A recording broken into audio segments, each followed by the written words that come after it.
This is your Sound Off Extra review for WWE Wrestlemania 34 here on Monday, April 9th, 2018. I am the Solomonster. We were having some technical difficulties trying to get a round table together with the usual crew, and so I am actually recording this, believe it or not. I brought along with me, I have a Shure MV Motive 88 microphone that literally plugs right into my iPhone. It's the same microphone I use when I do any on-site interviews. I've used these to do interviews from the WWE 2K video game events. So thankfully I had this in my proverbial back pocket, so I'm able to do a WrestleMania review before I get home.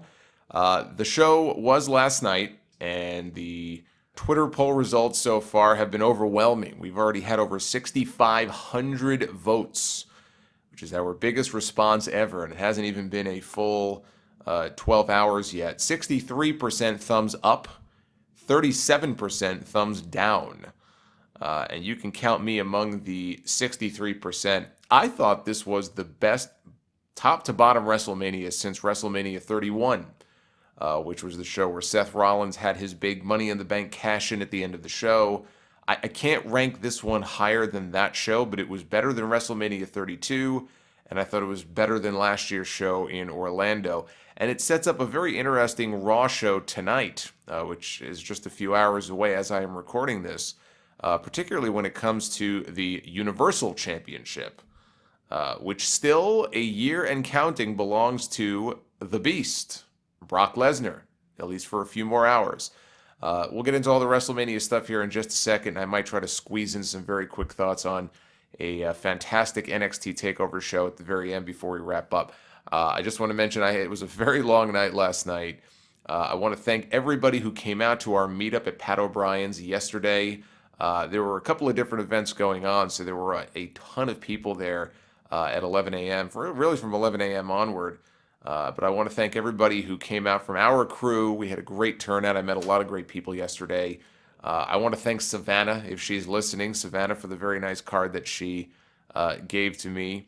And my fellow horsemen, Noah Mark, Brian Blade, Webmaster Mike, our buddy Jared, the whole crew who got me a very nice custom WrestleMania 34 jersey with the name Solomonster on the back of it, which they didn't have to do. But that was a very kind gesture on their part.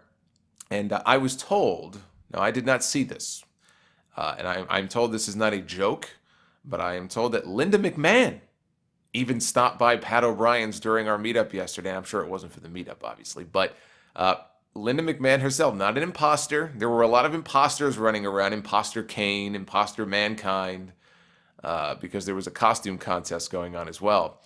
But the Linda McMahon, the head of the Small Business Administration here in the U.S., for whatever reason, hurricane in hand, I'm told, made a pass through Pat O'Brien's during our meetup, and I just missed her because I was on the other side. So that would have been very interesting, actually, to be able to get a chance meeting with Linda McMahon. But thank you again to everybody who came out. Now back to WrestleMania. My overall thoughts on this show, as I mentioned, I consider myself part of the 63% of you who would give this show a thumbs up. I was not enthralled with everything that they did, but when the show is over, long as it was, and it was a very long show, I was overall pretty happy with what they gave us, and I thought that there were, a lot of, looking back on the show, I thought there were some really good matches and memorable moments, a lot of questionable finishes, which I'll get into as we go along here, but I was not angry, was not mad coming out of this WrestleMania. I thought there was a lot of good stuff on this show. And like I said, the best Mania show in the last couple of years, certainly. Let's start from the beginning here. The men's Andre the Giant Memorial Battle Royal. Really a nothing match in a lot of ways. This was just the match for all the people that had nothing better to do. Bray Wyatt did make his big return here at the end. It did come down to Woken Matt Hardy and Baron Corbin and Wyatt, who did not come out as part of the Battle Royal. The lights went out, they came back on, and he was in the ring. Now, all of us in the stadium, or in the Dome, I should say, the Superdome, where, by the way, they announced a sellout of 78,000 was the number they gave in the official press release they put out. They claimed it was a sellout. It was not a sellout. They can claim it was a sellout all they want to. It was not a sellout. But still a big crowd. Very big crowd. Very, very, very packed in the Superdome, but not sold out. So, as I said, it came down to Hardy and Corbin. Lights go out, come back on. There's Bray Wyatt in the ring. And for all this talk about how he's, going to get a makeover and he's going to look different and he fell into the lake of reincarnation, he has been reincarnated as a babyface because he looks the same. There was really nothing about him that was any different other than the fact that he helped Matt win the Battle Royal. And everybody was very confused because we thought it came down to him and Bray. And people didn't realize that he wasn't officially in the Battle Royal. It was a while before they actually rang the bell and played Matt's music, so they kind of botched that up a little bit. There was some confusion. But Matt Hardy gets himself a big win at WrestleMania on the kickoff show, and he and Wyatt celebrated at the end. I love how Matt went over to the Andre statue and was talking to it and interacting with it. Apparently now he claims that he's getting messages and communicating with it. So this could be very entertaining. Bray needed not just a makeover, Bray needed a babyface turn in the worst way. I've been saying this for months now. I think the only thing left to do with him that could really give him a shot at salvaging that character and that gimmick is going babyface, because I do think there's a big segment of people who would like to cheer for the guy. And now that he is, I guess he also has become Woken Wyatt, I guess maybe they'll call him. And could be the beginnings of a faction. Who knows? I mean, we know Jeff is on his way back soon. I don't know if Jeff may do his own thing. I don't know if they'll have Brother Nero be part of that little group. But for Bray Wyatt, I think this is the best possible thing that they could do with him at the moment. And it was a cool win for Matt. We had the finals of the Cruiserweight Championship tournament. Cedric Alexander and Mustafa Ali on the kickoff show. They had a good match. I was watching most of it on a television screen because I was waiting in line to get food. I did not expect the lines to be that long. Can I just say this? And anybody who went to WrestleMania this year or 4 years ago can vouch for this. As nice as the Superdome looks on the exterior, on the outside, it looks kind of cool. I don't know, just kind of the shape of the building.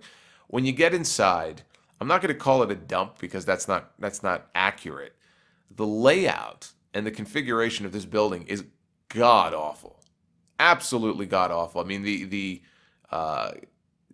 concourse and everything, it's so narrow you can't even move around. People were pushing and shoving each other. The lines, it's just absolute insanity. So not a big fan of the Superdome. So I tried to see as much of the match as I could from my position in line, and then I came back in time for the finish, which was Cedric Alexander beating Mustafa Ali. No big surprise there. Cedric, it seemed like this whole tournament was sort of designed to build to a big win for him. Ali got his WrestleMania moment. He had a good performance, but in the end, it was Alexander who used the lumbar check to beat him, and he is now the new Cruiserweight champion. We had the first ever Women's WrestleMania Battle Royal, which they made a very big deal out of. Lillian Garcia came out to make the announcements for it. And they had a bunch of NXT women in the Battle Royal. It was kind of weird the people they chose to use. Maybe they just wanted to represent different populations. They had Kavita Devi, for example, representing India. And she's not very good. But she was in there. Tainara Conti was in there. And I know she's from, I want to say Brazil. I could be wrong. I think it's some South American country. I believe it might be Brazil. But anyway, she was in there. Peyton Royce was in there, but no Billie Kay. That was weird. Unless she's hurt, I haven't heard that. But you had one half of the iconic duo was in there, as well as Dakota Kai, Bianca Belair, and Kairi Sane. So that was your NXT representation here in this Women's Battle Royal. No Ember Moon. I know there were a lot of people, myself included, who figured she was main roster bound after her loss to Shayna Baszler, and she still might be. Just because she wasn't in the Battle Royal doesn't mean she won't be on Raw tonight. Or SmackDown tomorrow night. In fact, I expect her to be, but she was not in this match. As far as the match itself, came down to, well, what we thought was Sasha Banks and Bayley. And Bayley dumped Sasha out, this great spot. People cheered. They went crazy. We all thought Bayley won, and Sasha was on the outside, probably in tears. I don't know. It was hard to tell, but knowing her, she probably was. And everybody realized, wait a minute, Naomi is still in this match. Now I didn't see how Naomi had got dumped out of the ring from where I was sitting. I didn't know. I just completely forgot about her. I assumed that she had been eliminated. People were very upset when Becky Lynch was eliminated. And, in the end, it was Naomi getting the win because Bayley had no idea she was still in the match, and Bayley got dumped by Naomi. So Naomi gets herself a big WrestleMania win, and happy for her. It's a great moment for her. If it were me, I would go with the other woman who is sort of directionless right now on the SmackDown roster and has really not a whole lot going on, and I think is also criminally underused, and that is Becky Lynch. So if it were me, I would have given Becky the big win. Maybe they just didn't want to have one of their fellow Horseman members do the deed, but a big win for Naomi that I guess just serves to further the story that they're telling between Sasha and Bayley, building to the eventual match between the two, which I have to assume is being saved for the Backlash pay-per-view in early May. But really beyond that main story, I'm kind of glossing over them, but there really isn't a whole lot else to talk about. You had two battle royals where there wasn't a whole lot going on, and you had the Cruiserweight Championship match, and that built to the opener, which was the triple threat match for the Intercontinental Championship. Finn Balor, Seth Rollins, and The Miz. In one of the matches, I would say one of the matches that I was more, looking forward to here on this show. Seth Rollins had what I was told, I'm not a Game of Thrones fan. I don't hate the show, I've just never watched it. I've never seen a single full start-to-finish episode of Game of Thrones. But I had everybody telling me it's a White Walker's entrance. It's a White Walker entrance. And I guess there's a character on the show that has these blue eyes or blue contact lenses or what have you. It looked badass. I mean, the set looked just fantastic. Not as nice as last year's set in Orlando, but I thought the WrestleMania stage and set looked really cool. And so in the background, you kind of see a set of eyes that have those blue, like those really sharp blue eyes. And I didn't realize until after watching part of the network feed after the fact that Rollins had those blue contact lenses in. So that was really cool. I actually thought that the Rollins entrance and the Nakamura entrance were probably the coolest ones in the entire show. And Charlotte was good too, but this one was really cool. And the Nakamura rock concert violin combo was also very well done. This was an excellent opener. This really was. This was an excellent opening match. I thought everybody played their role perfectly. Miz was in there bumping around. And I really enjoyed this match. In the end, Seth Rollins got the win. Seth Rollins is your new Intercontinental Champion. It's weird because my pick for this match was Balor. And my backup pick, if I were wrong, was going to be Miz. So they actually went with the guy who I thought was not going to win this match. And looking up and down the card, I can honestly say that I was way off on my WrestleMania predictions this year. Some years I do great. This was not one of those years. I got not every match wrong, but if you tally up the number I got right against the number I got wrong, I was way off. And I think that's one of the things I actually enjoyed about the show this year is that I enjoyed the fact that I was off on a lot of my predictions. Again, I'm not thrilled with some of these finishes, but like the main event or even a match like this, when things turn out to not be so predictable, more so when they make sense, not just to do it for the sake of doing it. But this was a case where there were a lot of finishes that shocked me, and some maybe that weren't so shocking, but that I got wrong, and I actually enjoyed that. I'm happy that I got a lot of these outcomes wrong because when they sort of go in a different direction like that, that could be kind of a cool thing. So this was one of those things that I did not see coming. I didn't think they were going to put the belt on Rollins. I thought they were going to prime him up for a WWE Championship run, not run, but to challenge for a top title on either brand. Maybe they would be drafted over to SmackDown, which he still could be. That IC title could very well end up back on SmackDown at some point. But this was a really good match. It really was. A lot of back and forth here with each guy hitting their move, lots of kickouts, near falls, all the things you would expect here in this match. But in the end, it was the curb stomp. It was the curb stomp that got the win for Seth Rollins. We had Charlotte Flair and Asuka for the SmackDown Women's Championship. Asuka putting her extended streak on the line here, never pinned or made to submit in a WWE or NXT ring for that matter. Something like 900 days, right? This huge streak that she's had going. Charlotte, though, is clearly positioned as the queen bee of the WWE women's roster. It's not Sasha, it's not Bayley, it's not Ronda, although in due time it may well be Rousey, but it's Charlotte. They're positioning Charlotte to be the greatest female performer in the history of the business. and she's well on her way. I would hesitate to say that she's there yet, but you could certainly make the argument. I mean, if you wanted to have that debate, is Charlotte the best ever? Uh, Sasha's made comments like that before, and I don't know half the time if it's in kayfabe or if she honestly believes that. And people laugh at her, and rightfully so, because as good as someone like Sasha Banks is, I don't know that I would be comfortable sitting here saying, oh, she's the greatest of all time. She's not. But I hesitate to do that with Charlotte as well because she's still only a few years into this and has a long career yet ahead of her. And I think it's a little too early to be calling somebody the very best ever. As a match, I thought it was a good match.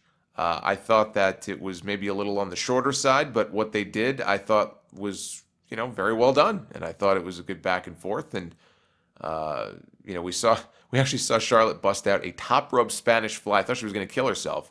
A top rope Spanish fly in this match. In the end, it was a submission win for Charlotte. It wasn't even a pinfall. She got Asuka to tap out in the figure eight. After the match, Asuka picks up the microphone, says to Charlotte was ready for Asuka. And they hug, and it's this great feel-good moment. I would not have ended the streak. I feel like a broken record here in this very building, right? This building was not made for streaks. We had a huge streak end 4 years ago. We had another one end last night. Asuka is no longer undefeated. It does open up, some other interesting possibilities now that you've gotten that monkey off her back, so to speak, and she's no longer, you no longer have to worry like everybody, is sort of being fed to her because we can't end the streak. We can't beat her. There is a benefit, I guess, to sort of being free of that. But they had something with this streak. This streak had lasted a very long time. I kind of wish they would have kept it going longer. I'm not even saying another year. I do think they could have, eventually built to a Rousey-Asuka match if they wanted to have Rousey be the first one to end the streak. So I'm not angry about this. I'm not upset. I think they made a mistake. I would have kept it going longer. But on the other hand, if Charlotte is, as they say, their pick for the greatest of all time and they're sort of building everything around her, it's WrestleMania. Right? So you also have your biggest show of the year in front of your biggest audience of the year. If there was a time to do it, if they were hell-bent on ending the streak, then this was as good a time as any. And what that tells me is that the match here is not going to be Asuka and Rousey. The match is going to be Charlotte and Rousey. And I am in agreement with many other people who I think share this opinion, that there is a very good possibility that the main event of WrestleMania 35 in MetLife Stadium next year will be the first ever women's main event in WrestleMania history, and it will be for the championship. It will be Ronda Rousey challenging Charlotte. I think that's your WrestleMania 35 main event. It's not necessarily the match that I would have. It's too early for me to say what the main event should be for next year's WrestleMania. I'm not, against the women getting the main event spot. I've talked at length about this before. But I think that that's something that they're probably building to. I think that right now is probably the favorite as far as what next year's WrestleMania main event is going to be. And that could be Rousey's crowning moment. It could be Rousey winning her first championship and beating Charlotte. I'm going to talk about Rousey in a second because she turned a lot of heads and impressed a lot of people last night, myself included. But I mean, as a match here, I thought the match was very good. Again, I'm not a fan of ending Asuka's streak. But if you were going to end it, Charlotte's as good a person as any. I was not enamored with these theories people were floating that Carmella she would cash in and she would be the one just to get massive heat. Carmella would like on one of these slip on a banana peel finishes, cash in her money in the bank on Asuka and beat her. I think that would have been far worse. Now, as Charlotte was exiting, John Cena was sitting in the crowd. John Cena was at WrestleMania as promised as a fan. And a referee came running out from the back to inform him of something. I presume that the Undertaker was here or on his way. And Cena sprinted to the back like somebody had just told him that his car was being towed. And he ran to the back. He blew right past Charlotte. It was kind of a weird time to do that. But off went John Cena. We'll get back to him. Randy Orton, Rusev, and Jinder Mahal and Bobby Roode for the United States Championship Fatal 4-Way match. Crowd loved Aiden English coming out and rapping Rusev down to the ring. Rusev Day has been the most over chant of the entire weekend. 4 years ago, it was the Yes chant. This time it was Rusev Day. All weekend, everywhere I went, restaurants, Bourbon Street, Rusev Day, Rusev Day. And so what do they do here? Well, Jinder Mahal is your new United States champion, and who did he beat? Who did Jinder Mahal pin to win that U.S. title? Why, of course, he pinned Rusev. And so Jinder is now the champion, and playing devil's advocate here, if I am to believe, and I am not convinced of this, but if I am to believe that WWE realizes what they have with Rusev, that he's hot right now. He may not be this hot. The Rusev Day thing may die a death and not really be a thing anymore in 6 months. But let's capitalize on this. This guy's popular right now. Let's take advantage of this. I'd like to think that this was their way of, A, getting a massive heat on Jinder for pinning the one guy people actually liked in this, like really, really super liked in this match. And also is a way to kickstart a program between Rusev and him and officially turn Rusev babyface in the process and have Rusev challenge Jinder in a program for the United States Championship and not just revert back to matches with, I can't take any more matches with Jinder and Orton. We got to get away from that. And frankly, even Jinder and Bobby Roode is not really a match or a program that excites me. But if they use this as an opportunity to get Rusev hot and put him in a championship mid-card feud, then it all makes sense. But I also look at this and say to myself, is it possible that WWE is just sort of trolling people by pinning the one guy in this match who was the most popular going in? And the answer is a resounding yes, they can and they would.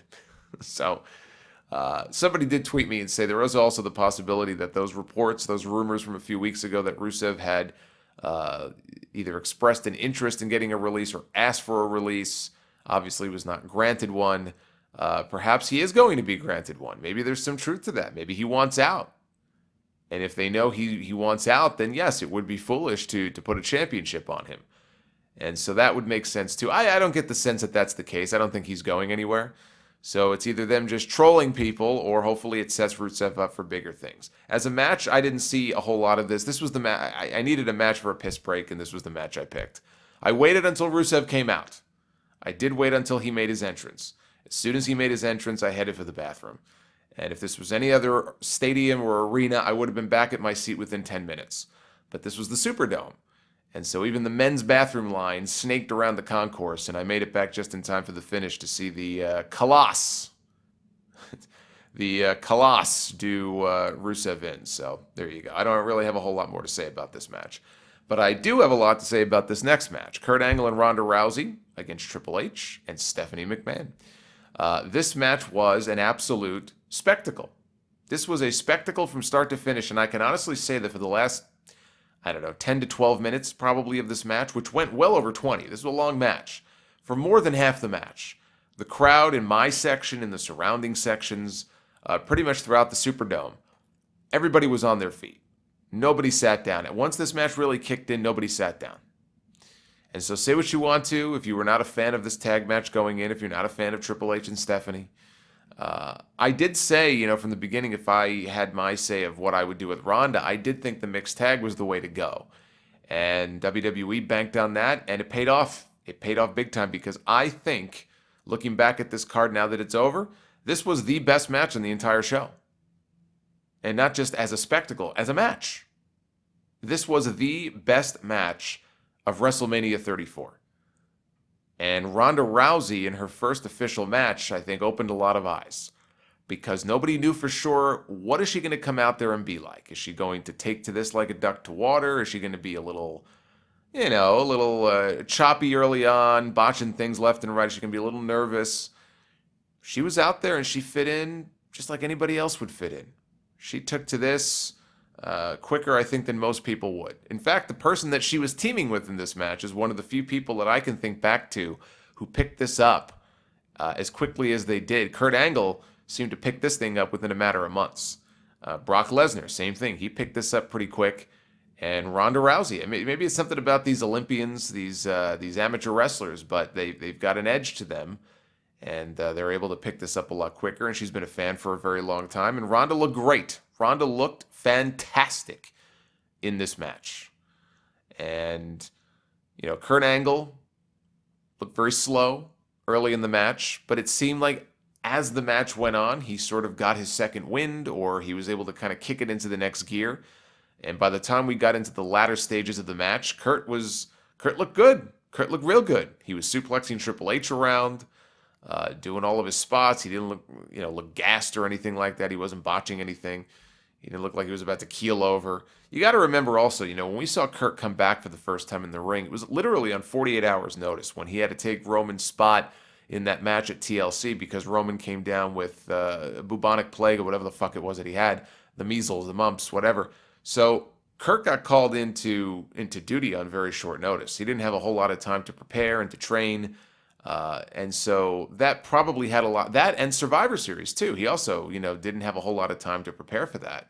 I'm sure that had a lot to do with him looking as slow and sort of gassed as he did. He definitely looked better here. And Triple H has, chiseled up as he always is in time for WrestleMania every year. Stephanie played her part great.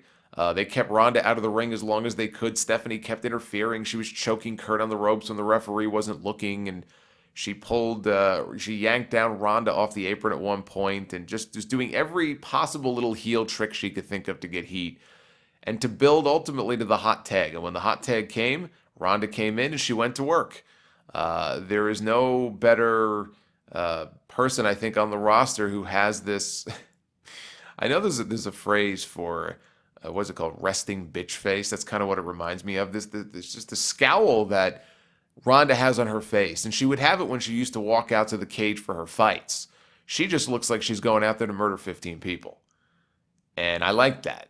She has a certain intensity about her that none of the other women have. Charlotte, Sasha, Bayley, Becky, Naomi, Absolution, and the Riot Squad. I mean, you go up and down. There is no other woman on that roster that has that same intensity and that same intense look that Ronda does when she comes out to the ring.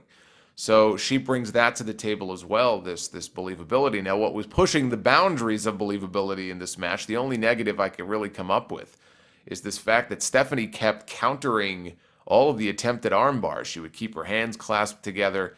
Ronda just could not lock this armbar in on Stephanie McMahon, of all people. Is that ridiculous? Yes, it is ridiculous. But I think it's one of those situations where you got to get through an entire match, and they have to touch at some point, other than the finish. You're going to have to, suspend your disbelief for something.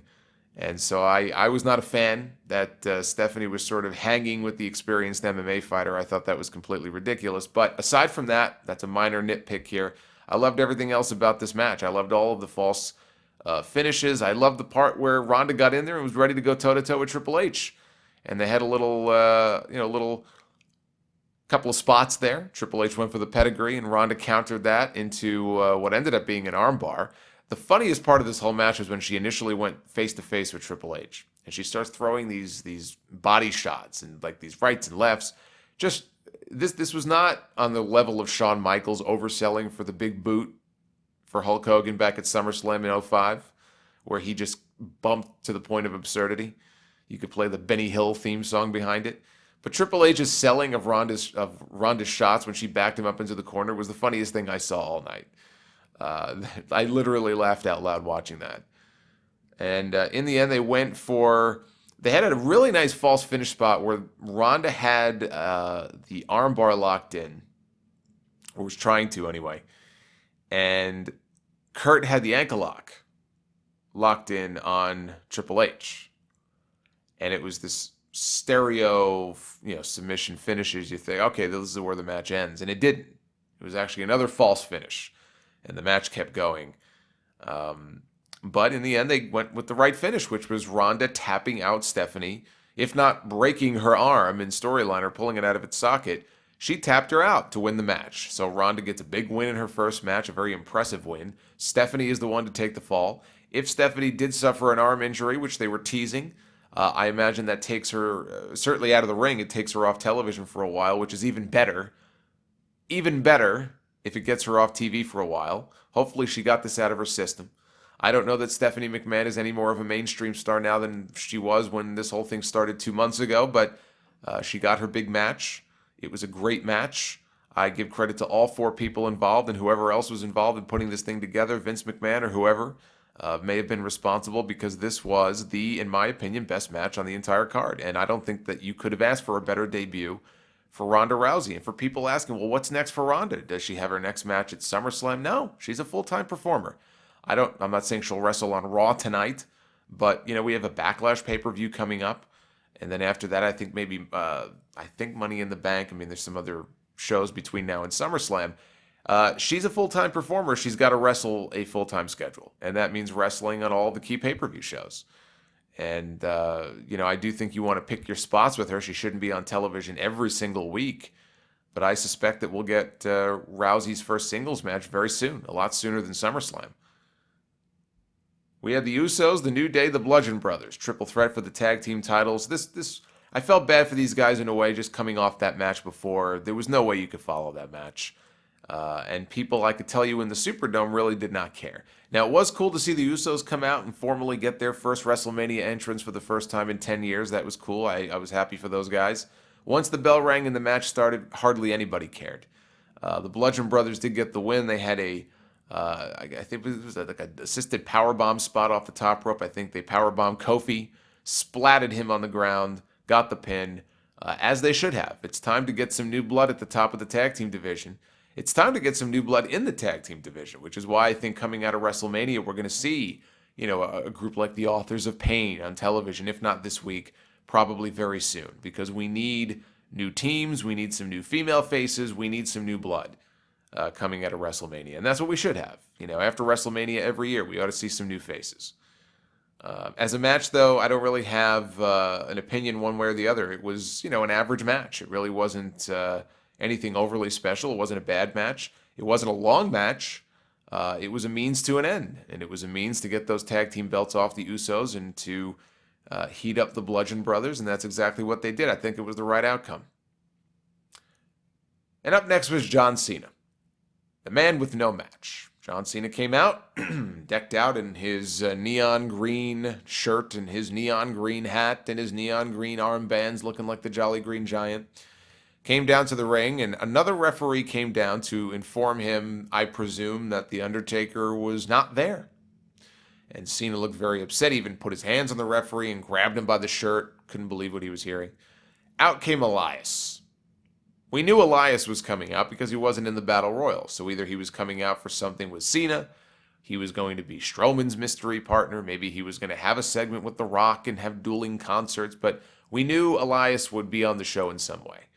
Of all the things for them to do with Elias, I thought this was probably the worst thing that they could have done. And when I say worst, look, he got to work with John Cena at WrestleMania. He was in a pretty high-profile spot. I just mean in terms of doing something creative with him. I didn't see this as being anything overly creative. You could say it was clever because it got more heat on him because people wanted The Undertaker. They didn't want him. But he came out. He sang on his way to the ring. He got in. And basically, really, for all intents and purposes, he and John Cena had a match. And the bell never rang. There was no 3 count. It was not an official match, but John Cena basically wrestled 2 matches on this show. He hit all of his trademark spots on Elias quickly, the shoulder tackles, the 5-knuckle shuffle. He hit him with an an AA, I should say, and that was it. And Elias rolled out of there, and I just thought to myself, of all the clever things they could have done with him performing, even if they couldn't get The Rock, I just felt like, I don't know. I'm sure it was a thrill for him, but I was kind of disappointed that they blew him off as quickly as they did. So now he's out of the picture. John Cena says, well, I guess that's it. I guess I'm done here. My work here is done.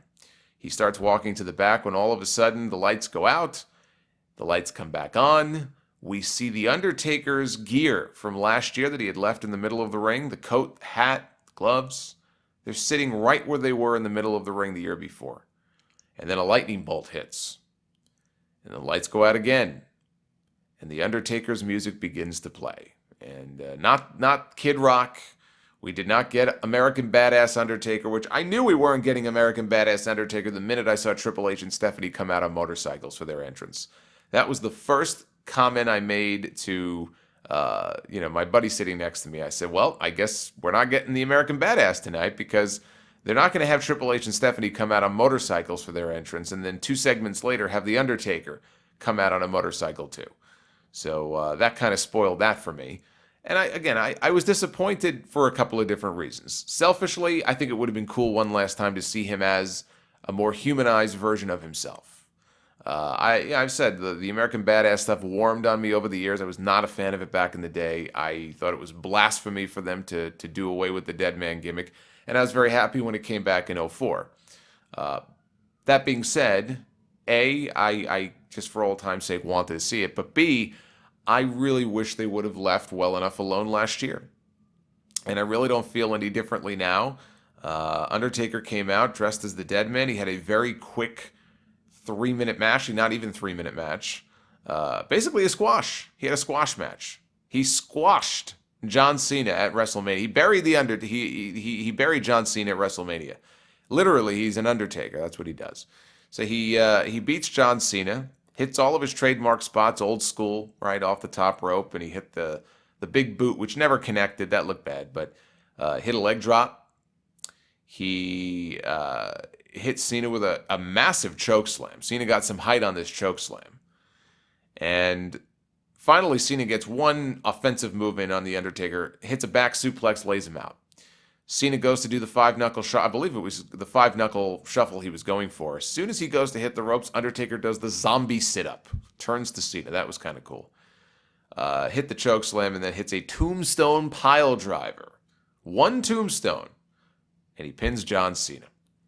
Well, I was happy it only took one tombstone. That's good. It's been a while since we've had somebody get beaten by one. And the fans loved it. People lapped it up. They thought it was great. I thought it was great in that it went less than 3 minutes because we don't need to be seeing 10, 15-minute long Undertaker matches anymore. And I see all these comments online, oh, he looked great. He's turned back the hands of time. This guy could, all these people that cast him off, oh, they don't know what they're talking about. He wrestled a 2-minute match. There are people in my section saying, The Undertaker is back. He looked great. I said, yeah, he was in there for 2 minutes. If I got in there for 2 minutes, I can make myself look great.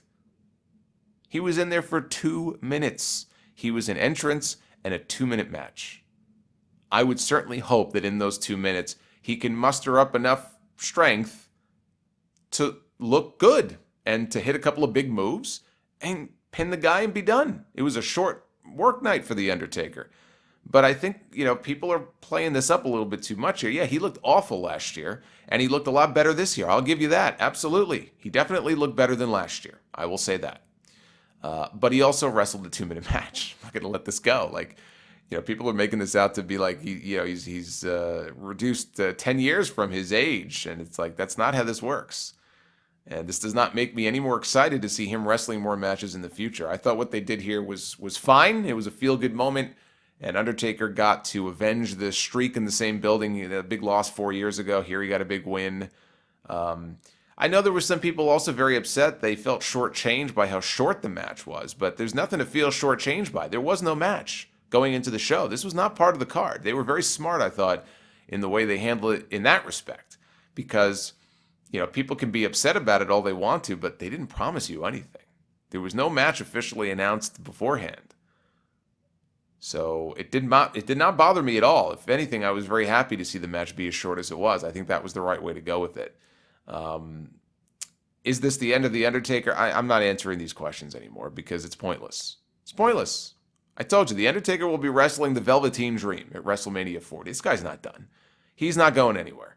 The Undertaker will wrestle again next year. Some people are speculating that we'll have Undertaker Cena next year in more of a formal match. Maybe they'll do a double retirement match, which is what I had suggested they do this year. But maybe they're saving that for next year. It's like Rock beating Cena the first time. They came back, and Rock put Cena over. Maybe they're doing the same thing here with Undertaker. Maybe we'll find out on TV tonight. Maybe by the time you hear this, we already have our answer. It's very possible. I could really do without seeing it, though, because, I don't know. I just feel like, The Undertaker's time has come and gone, and if they have short segments like this for him, I think that's fine, but I just don't trust that he can go out there and have the kind of long match that he came to be known for having at WrestleMania. I think those days are over. I think this was fine, and I wish that they didn't sort of overturn the finish from last year, which I thought was very well done. But for the 2 minutes he was in there, he looked good. And he got a nice win for himself, a nice little way to avenge the streak ending in the same building. And I think for the most part, it sent people away happy. We have the return of Daniel Bryan, teaming up with Shane McMahon against Kevin Owens and Sami Zayn. This was the match with the stipulation that if Owens and Zayn lost, they would remain fired. But if they won, they would get their jobs back with SmackDown Live. I thought for sure Bryan was losing. I thought Owens and Zayn were going to get their jobs back. And maybe whether it be Shane turning on Bryan or another miscommunication between the two of them, they were being so lovey-dovey and buddy-buddy on TV last week, it just set off alarm bells in my head. But they went the predictable way, where Bryan got powerbombed on the ring apron outside the ring. He was laid out early on. Shane was on his own. It was basically a 2-on-1 handicap match for more than half the match. I thought that the match was kind of boring, honestly, up until Bryan finally tagged in. It just felt like coming off the Undertaker Cena stuff, people were not as into things when Shane was in the ring and Bryan was just sort of laying outside. Once he got the hot tag and came in, things obviously picked up. And it was very cool to see Bryan when he first came out and everybody, 70 some odd thousand people, chanting yes. And it was like, for a moment there, we were transported back to 2014 when this whole yes thing first became popular. Well, I guess that would have been 2012 when it first became popular. But in 2014, I was there. I was in the Superdome that year when he came out, and the whole building just throwing their fingers and hands up in the air, chanting yes, yes, yes. To see people doing that again here in his first match back was really cool. And he was very over. I mean, he was one of the, if not the, honestly, most popular person on the entire show. Right up there with Rusev Day, in fact. And in the end, Bryan was able to lock in the yes lock, and Sami Zayn was the one who tapped out. So Daniel Bryan gets a big win in his first match back. A nice feel-good moment there. If you're a Daniel Bryan fan, seeing him get the win. He hugged Shane. He went to ringside. He hugged and kissed his wife, Brie Bella. So yeah, this was just a feel-good moment, and Bryan is back. Hopefully not concussed. Again, the stipulation was that every time he would wrestle initially, he has to go to the back and immediately get checked out. I've not read or heard anything online that he was diagnosed with a concussion or anything like that. I think he had like a cut or a bruise or something, I think, on his leg. But aside from that, he seems to have gotten out of the match unscathed, and he's got a win under his belt. They did announce the crowd, 78,133, I believe, is the number that they announced. They put a whole announcement out. I said earlier, talking about how the show was sold out, which it was not.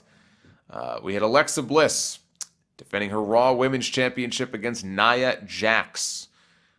Nobody cared about this match most of the way. This went a lot longer than people thought.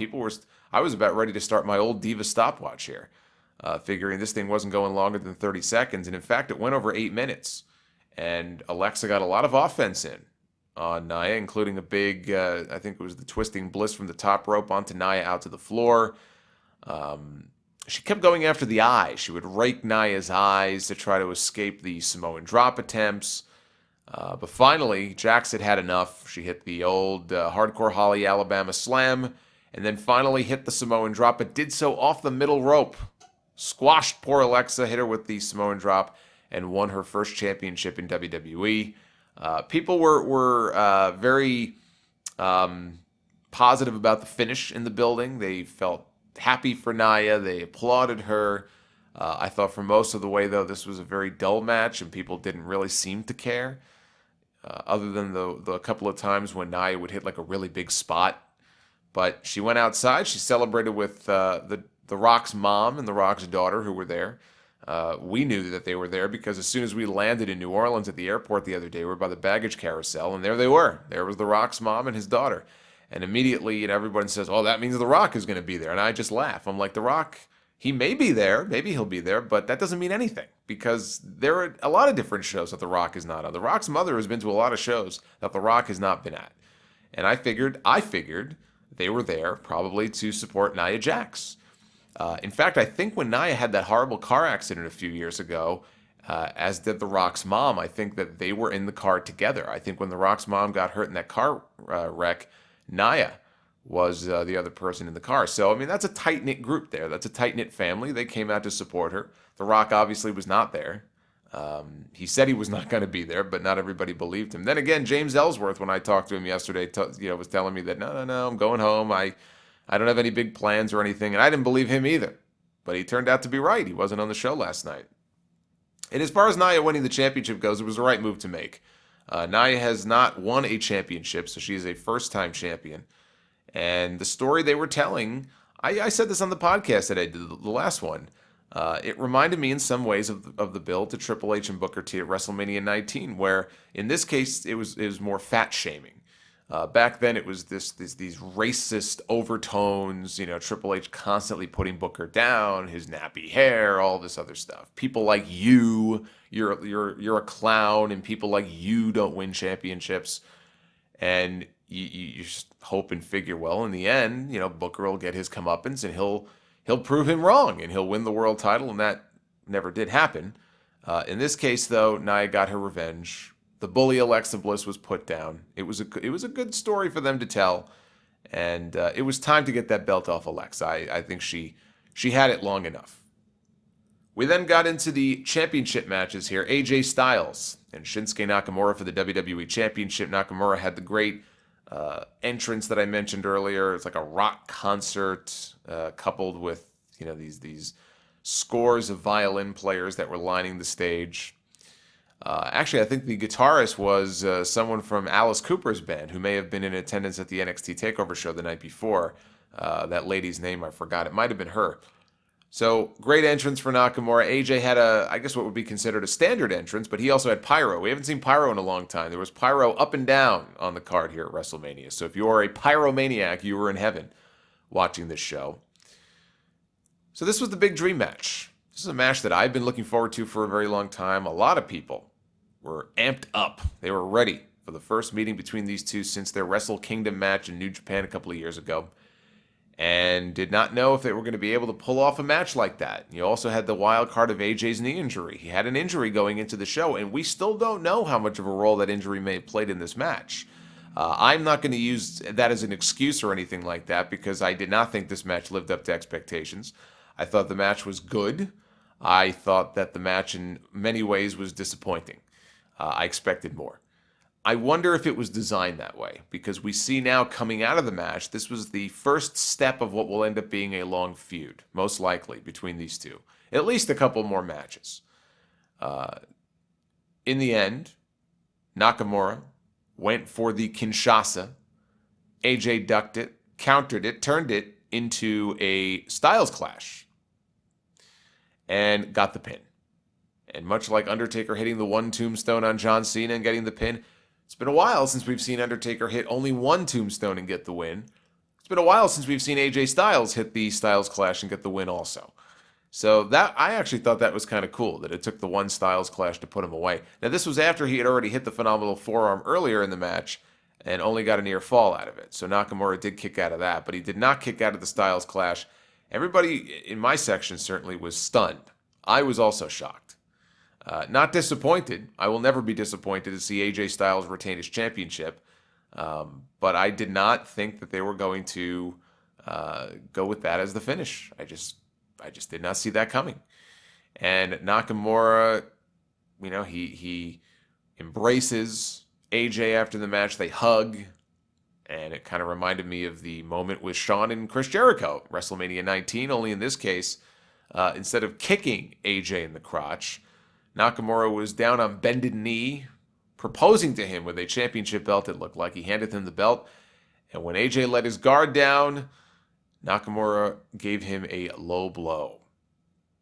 And so Shinsuke Nakamura, the sore loser that he is now a heel. This was, I assume, the beginning of a heel turn for Shinsuke Nakamura. And I can't help but look back on this and actually think they may have turned the wrong Japanese star. Just because I think I remember heel Asuka when we got her for a while in NXT, and she was a lot of fun to watch. And I almost feel like it might have been better if they would have had Asuka be the one to do that, where she embraces Charlotte, and then I guess maybe a low blow wouldn't do anything to her, but to attack her in some way and turn on her and do it with her instead of Nakamura. Especially because with Asuka, you can actually understand if she had this long streak going. Now the streak has been ended. She's probably very emotional. She's probably on the verge of psychosis. She's very upset. You could believe that she would lose her cool and she would attack Charlotte and do something like that to her. But they went with Shinsuke instead, and I'm okay with that. I actually am okay with that because it builds to what I assume will be a longer, better match. It got a mixed reaction at the finish. I think people didn't quite know what to make of it. Again, people just didn't really expect this. They didn't really see it coming. But Nakamura was going, full on heel on AJ when this thing was over. He was kicking him in the face and kicked him right out of the ring. And on the outside, he finally nailed the Kinshasa and left him laying. So sore loser Shinsuke is apparently going to be the new character change for him going forward. And it is kind of odd that they put together that network special that people raved about that gave you some real insight finally into the man himself, what makes him tick, his interests, and what motivates him. And everybody I heard from said, this is a great special. They should have aired this on television to build up to the match at WrestleMania. It would have made him so much more likable and relatable. And now they go and turn him heel. But you know what? I'm okay with that because we'll get more matches between them. And I hope and expect that those matches will be longer and better than this one was. This match, for me, did not live up to expectations. This was a good match. It should have been a great match. For a match they billed as a dream match, I did not think it lived up to expectations. And I don't know if that's attributable to, an injury that AJ has, or if it's just attributable to the fact that they were building to more matches and didn't want to give it all away. They didn't want to give away the store in the very first match. But it also just falls on both guys. They built up these expectations so much that I think people expected a lot more than what they got. And I still have yet to see that truly classic great performance in WWE from Shinsuke Nakamura. We have not seen it. Unless you count the match with Sami Zayn at that first TakeOver show where he debuted. I'm talking main roster here, though. I have yet to see a match with Shinsuke that I can honestly look at and say, man, so that's what I've been hearing about this guy. Like if you didn't know anything about this guy, you would probably look at him today and just think, well, he's a good wrestler, but I don't really see what all the hype is. Because those knockdown, drag out great matches he had in New Japan, which I know that's a stiffer style, it's a different style, but we've gotten none of that so far in WWE. And in that respect, I thought this fell short of what it should have been, but still a good match. Sheamus and Cesaro against Braun Strowman and a mystery partner. Who would this mystery partner turn out to be? Is it going to be James Ellsworth? Is it going to be Elias? Is it going to be Samoa Joe? Nobody knew. But it was an intriguing little mystery that they saved for the pay-per-view. Strowman comes out, he grabs a microphone, and he says, my partner is you. And you. He pointed at me. And I briefly thought about being his tag team partner, but I said, you know what? Probably not a good idea. I'm not ready. I haven't loosened up. I haven't had time to stretch. So I decided to not volunteer for that job. Maybe I should have, because what he ended up doing is going into the crowd and picking a child. He picked a child, and I thought it was a girl at first. Apparently it was a boy, named Nicholas. And Nicholas, for those who don't know, is apparently the son of the WWE referee who was refereeing this match here, referee John Cone. That was his son. So he pulled Nicholas into the ring. He put him on the apron. He said, you just stand there. You don't have to do anything.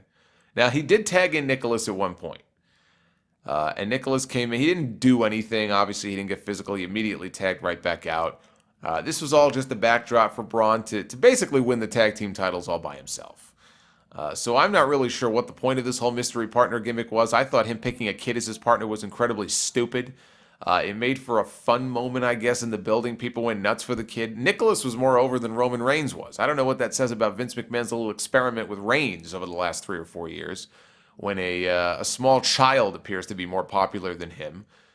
But people went crazy for Nicholas, and they were chanting his name. I think there were other chants also of, you deserve it, and fight forever, just sort of being sarcastic. But, where they go from here, I don't know. Many of you will have already seen Raw by the time you listen to this, but are they going to have Kurt Angle just say, look, this was not official, the belts go back to the bar? Is he going to strip them and vacate the titles, and we're going to have yet another tournament? We've had so many of those lately in WWE. They're going to have to do something. I don't suspect that Nicholas will be on the road going forward. He may be back on TV tonight since his dad is working there. I'm sure he's still there. But, the idea that they would build up a mystery partner angle for this guy, and make you think, look, Kurt Angle flat out said, you need a partner. You have to find a partner. You may not want one, but you need one. And so people's imaginations begin to start running wild. And for the payoff to be a small child, I do think it's fair play to bash them and make fun of them for this. If you did the same thing with Judy Bagwell or David Arquette in WCW, this was equally stupid, if not more so, frankly. Actually, I won't say more so because David Arquette winning their world title is still the dumbest thing. But it was a fun moment for those of us in the building. But the angle itself was just incredibly stupid. Does it kill the Raw titles? Does it bury the bar? No, they'll be fine. But for the payoff to be a kid, I think is just stupid. Speaking of stupid, that brings us to the main event. Brock Lesnar and Roman Reigns for the Universal Championship. A match as predictable as the sun shining in the morning and the grass being green outside on your lawn. But this was Vince McMahon's experiment. He has been waiting patiently to anoint Roman Reigns as the chosen one. It seemed to be a foregone conclusion going into the show that we would, in fact, have a new Universal Champion. It was just a matter of how. It was a matter of, is Paul Heyman going to turn on Lesnar? And I've said before, I don't want Paul Heyman to ever turn on Brock Lesnar. I said this in a mailbag question once. He should never, ever turn on Brock Lesnar. I don't care if Brock leaves and goes back to UFC. That's fine. Brock can leave. Doesn't mean that Heyman has to split from him. Doesn't prevent Heyman from being used to represent other people. That's a pairing that they broke up once prematurely, and it was a mistake then. It would be a mistake now. Because Brock, even if he leaves, he's coming back. It may be a year from now, 2 years from now, but he will be back. And if he comes back, he needs Heyman with him. And I'd rather not have them in a position where they have to explain away yet again how they're back together. So the two of them should never split. But the question wasn't so much who's winning, it's how. That was really the question coming out of this match. So they decided to throw us a little bit of a curveball. They decided to go ahead and everybody thinks they know what's going to happen. I'll show them. And they swerved everybody. And they had Brock Lesnar go in there after a year as Universal Champion and beat Roman Reigns, pinned him clean in the middle of the ring with one Well, let me preface this by saying he hit multiple F5s throughout this match, but he hit one final F5 to retain the championship. Now, let's back up a second here. The match itself. Roman Reigns booed, as you would expect. Brock Lesnar, too, booed by a good portion of, not the whole crowd, but a good portion of the crowd. And right from the get-go, people did not care. They chanted boring. They chanted, this is awful. Beach ball mania returned. There were beach balls bouncing around all over the place. So anytime during the match where you heard random booing or cheering, it was from the beach balls, either being confiscated or a new one popping up. Some people tried to start a wave. It didn't work because you got 75,000 people, so you're not going to start a wave. People didn't care. And this was your WrestleMania main event. It was embarrassing. It really was, to be sitting there and to see all of this happening and to see Roman Reigns kick out of that first F5 and kick out of the second F5 and kick out of the third F5 and the fourth and the fifth. Finally, I think it was the sixth one that finished him off. But to see him kick out of this move after a year where they had Brock Lesnar beat people like Samoa Joe and Braun Strowman, and even Roman Reigns at SummerSlam, but Strowman and Joe in particular, AJ Styles at Survivor Series, they went out of their way to make sure that he only hit that move once. It was the one move that nobody could kick out of. And you knew why they were doing that. You knew they were waiting until WrestleMania so that Roman would get the big reaction when he finally does what nobody else could do, and he kicks out of the F5. And not only did the people not care the first time he kicked out 4 or 5 more times. and it got no reaction at all. And it was really sad to watch, because they spent so much time, I don't say tearing down other people. That's not entirely accurate, but they spent so much time, trying to just convince people that this was going to be some kind of a big moment, and to hear the people just be completely indifferent to it, to see beach balls bouncing around all over the place and people, just chanting random things and chanting Rusev Day. Is a colossal failure. It's just a failure on the part of Vince McMahon for what he's been trying to do for the last year. Everything built to this moment, and it was a total abject failure. They had Roman busted open. He got busted open hard way by those forearms and elbows from Lesnar. He was bloodied up pretty good, and it's not something we see very often where a guy's entire face is just covered in blood. I don't know if they were going for the Austin moment from WrestleMania 13. Obviously, they were trying to get sympathy on Roman if that's what they were trying to do. Again, it failed. It did not work. Roman hit a whole bunch of spears. Lesnar then hit one final F5 and got the pin. Everybody was stunned. I think you got this great reaction at the end because people were just happy, A, that the match was over, and B, that Roman didn't win. But this was almost, I would say that this was almost as shocking as the streak ending in 2014. Not quite, but this was also, one of those things where I don't know if they called an audible the day of. I don't know if they just worked everybody. My guess is they probably just worked everybody into thinking that Brock was leaving and this was his last match. I've never been more happy to be wrong. I thought that this was actually a really clever finish on their part. I thought that it sets things up for Raw tonight in a very interesting way because we don't know what's going to happen. We especially don't know what's going to happen now because there's been a story reported, and I wasn't even going to talk about it, but I see Ryan Satin now is reporting or confirming with different sources of his that there was a real-life confrontation backstage after the show last night between Brock Lesnar and Vince McMahon. Brock was pissed about something. He came through the curtain.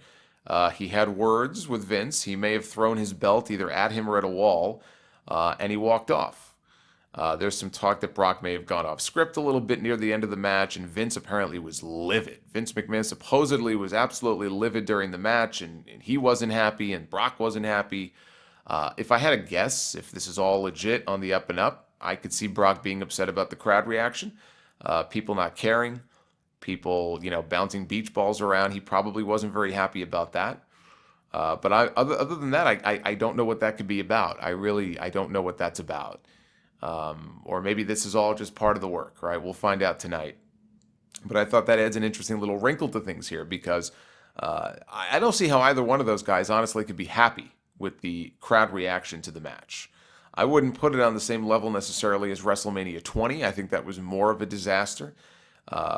You're also in a 20,000 seat building. So, when people crap on the match, it's a lot less, it's more spread out when you're in a big dome or a stadium like this instead of having, the entire building, in unison chanting something. But, having been in the building last night, I could just tell you that people were doing everything they could to crap all over the match. I thought it was really sad. And I could totally understand both guys being disappointed, but this is on WWE.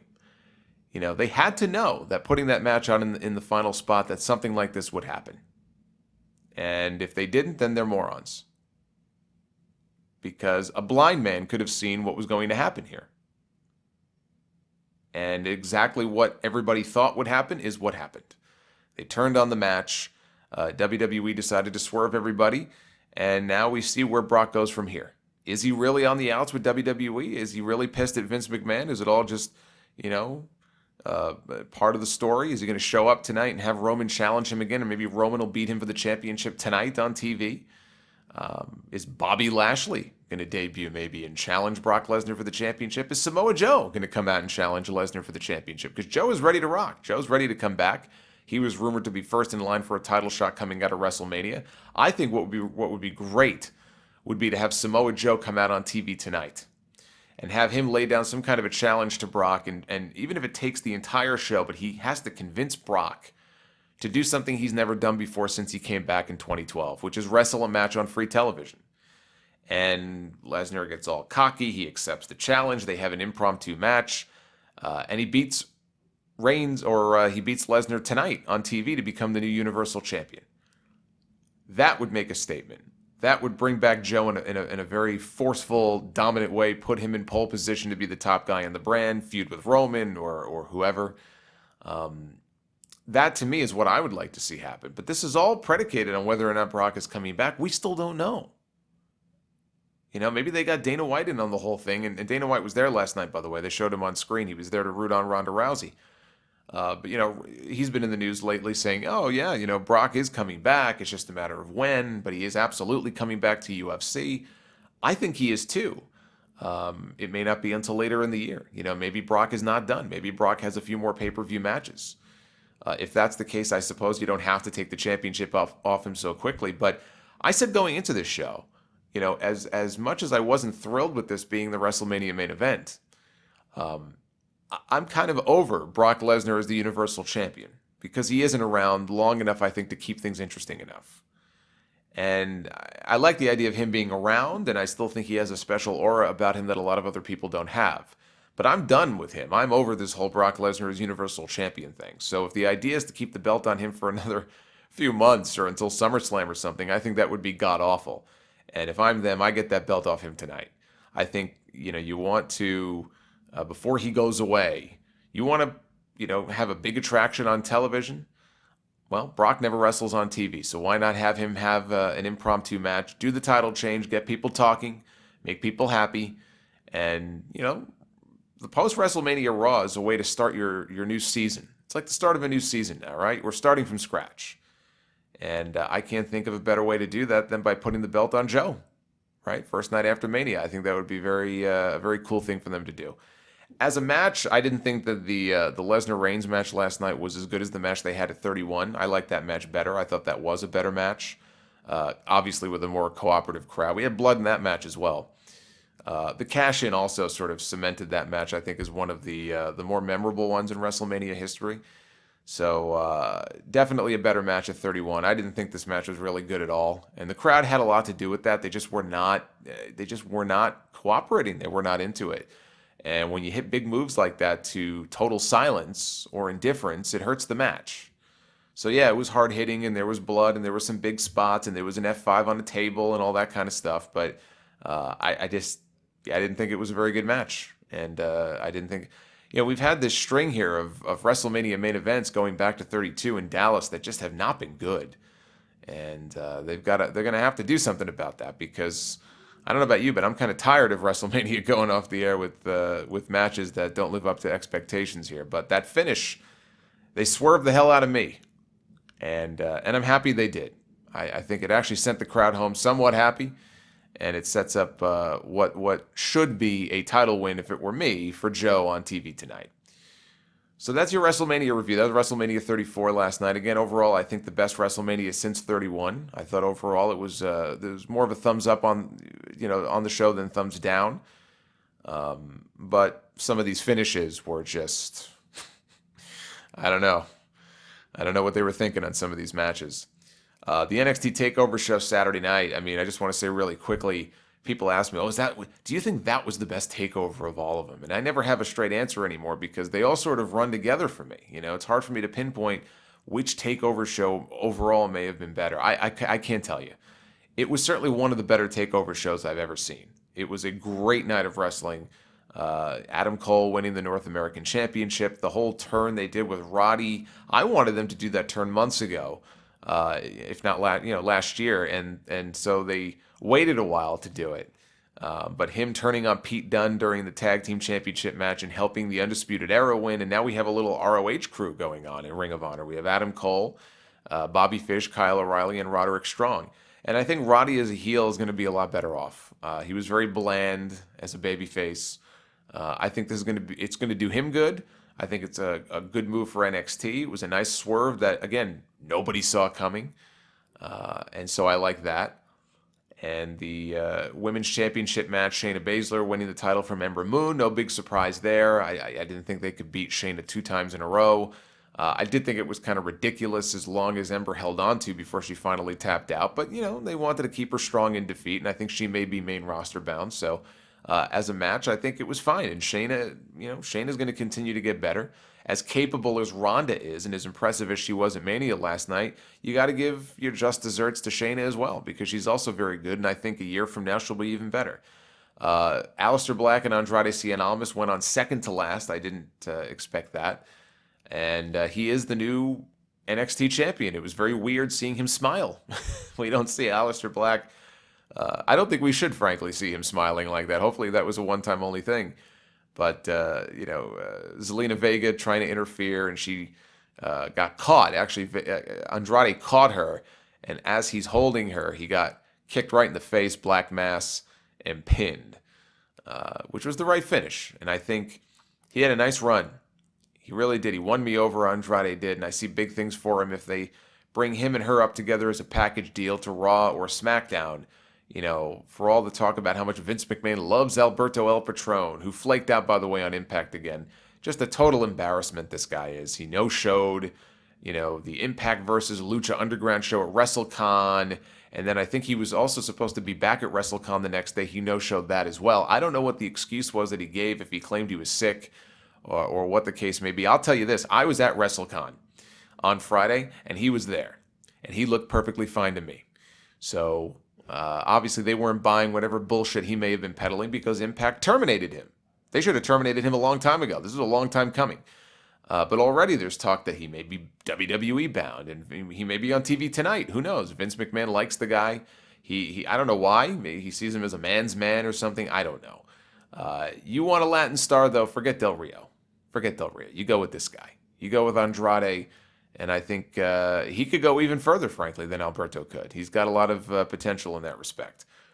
As far as the main event, unsanctioned match, Johnny Gargano and Tommaso Ciampa, what can I say? This was everything that I expected it to be. This was a knockdown, brawl, the very definition of a grudge match. These two beat the hell out of each other. The crutch came into play. Multiple crutches, in fact, came into play during this match, playing off of Ciampa's injury. I thought that they wwere going for the spot at the end where they were going to sit down, legs crossed, next to each other in the ring, and then, Tommaso would go to hit him or something. And it seemed like Johnny was going to sit down, and then Tommaso went to hit him in the head with a crutch, or, the brace from his leg. But just every little thing about that match, it's too much to go over here, but every little thing about that match, all the little tricks they put in there and the little callbacks and everything. It was so well done. They've been telling this story for so long. And then you not only do you have this great story, but you go out there and you deliver. You give people a great match that does this story justice. And I didn't think Johnny was going to win. I thought that Tommaso was going to win, and everybody would be thinking that Johnny would win because he gets his job back, but instead he loses and then he goes to the main roster. And instead, they gave us the feel-good moment. Excuse me, they gave us the feel-good moment.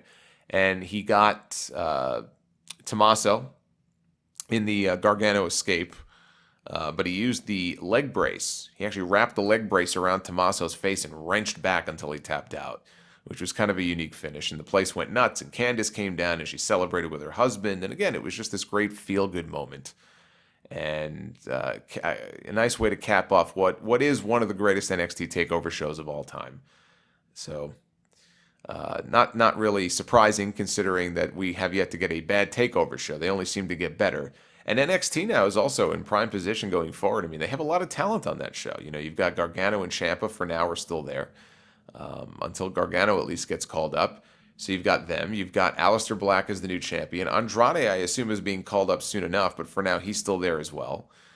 You've got all this other indie talent, like Ricochet debuted. He looked amazing on the show. EC3 looked good as well in that ladder match. So you've got them now. You've got the Undisputed Era guys, including Roddy now as a heel. Pete Dunne, I don't know if this is a babyface turn for Pete Dunne, if he's going to feud with them now. For a while, I'd be okay with that. I think long term, though, he's a great heel. He's better in that role. But hey, if we get a Pete Dunne feud now with the Undisputed Era, we get him on TV more often, more power to him. I would love to see more Pete Dunne on TV. So NXT is in a really good spot right now. They have a lot of talent, a wealth of talent, and they are primed, I think, to have a really good year. So there you go. You could probably hear my voice is totally shot. It's been an exhausting weekend. But you know what? For me, it's been good to get my mind off things with everything that's been going on. I have to just thank everybody for that. Everybody, all the kind comments and messages about my mom and everything else. And we have another day here before I fly home. But it's been nice to get away from all of that, to get away from life for a little bit and take my mind off things and, be around friends and fans and enjoy some quality wrestling shows. And we still have Raw tomorrow night. I will not be here for SmackDown. I am flying out Tuesday morning, but I am looking forward to seeing where they go with this whole Universal title situation on Raw tonight. So, again, vote in the poll. The poll for WrestleMania is still up on my Twitter at Solomonster. We had over 6,500 votes already, which is insane. Right now, more people than not, seem to enjoy the show last night, but you could chime in with your own comments and give it a thumbs up, thumbs down. And I will be back with a brand new podcast next weekend. That'll be episode 5. Well, we'll see. If I push this out to the feed, that would be 542. It'll be 542 or 543. I don't know. We'll see. It'll be one of those numbers, but leave your thoughts as well. What did you think of WrestleMania? Leave a comment down below. Give this video a thumbs up. I am out of here. So until next time, be well, stay safe, and thank you for all of your support. I will see you back here again for more Sound Off real soon. Until then, take care, guys.